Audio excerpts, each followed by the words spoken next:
No projected lottery pick for the Pistons, and nobody is complaining about it. You don't hear anybody saying, oh, man, we missed out on the lottery. No, we're doing things we haven't done in many years. You have to go all the way back to the 2019 season to talk about a Pistons team that also did not have a lottery pick, and you're talking about pick 15, Sekou Doumbouya. I mean, obviously, what a consolation prize. You're coming off a season where you're not good enough to be great, and you're not bad enough to get a good pick. So you're stuck in the middle, and obviously you had a amazing Blake Griffin season. Historic year for the Pistons, one of the best of all time. I've heard some people say it's the best Piston or single individual player season for the Pistons of all time.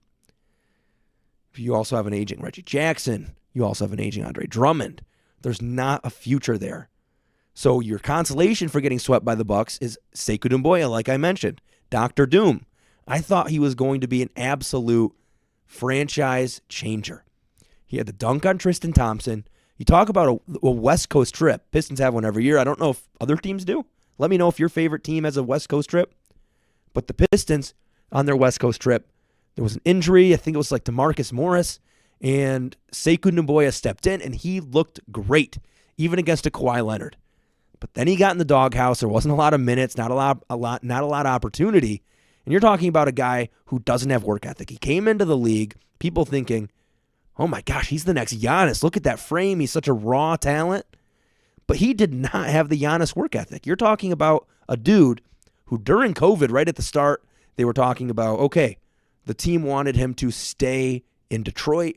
They wanted him to stay put. But what did he do? He went back to France and partied. And that wasn't an NBA Centel thing. That wasn't even around at that point. So I sound like an old man talking about old times being better. But that didn't happen then. He was actually going to France partying, and I'm pretty sure he put it on Instagram or something. Team found out, wasn't great, wasn't long for the team. If you want to talk about the last time a Pistons team lost their lottery pick or didn't have a lottery pick and then didn't regret it at all, you're going all the way back to 07-08. Conference Finals team.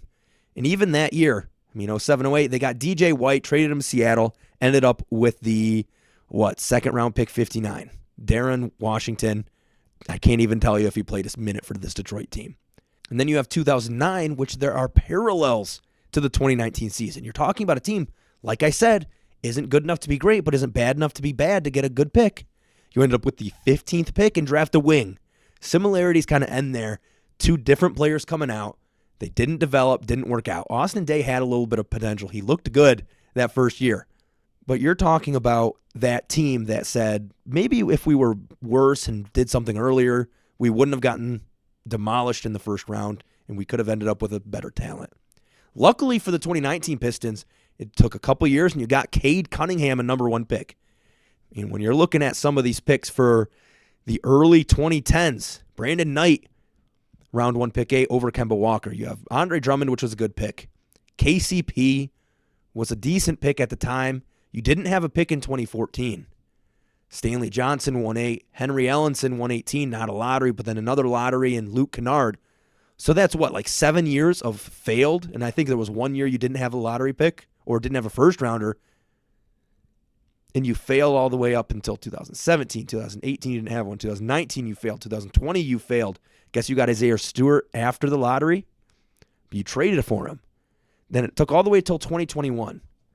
So all that time of just being bad and you're not laying a good foundation for your team. And a playoff berth for this city is going to be huge. And I'm saying is because I don't see Orlando, Atlanta, Miami catching up for the 6th seed. And even if the Detroit Pistons made the play-in, they would make their way in. But the 6th seed, man, you have a chance to make some noise. You have the chance to win a series. Cade Cunningham is probably going to be All-NBA's second team at worst. So this is a big year for the Pistons.